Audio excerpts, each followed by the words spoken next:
Hello guys, in this video I'm going to show you how to set the toolbox on the Notewise application.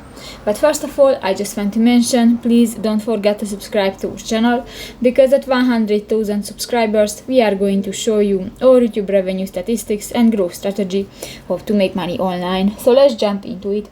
First of all, open the application on your device. So that's the home screen, and you can find different buttons. You go to the settings icon at the lower left corner of the home screen at the lower bar, and in the notes section you can find the toolbox option under the position for scroll bar. Click the next arrow, and here you can set the position, the toolbox, and you can check the different tools. So that's pretty much it for this video, guys. See you in the next one. Bye bye.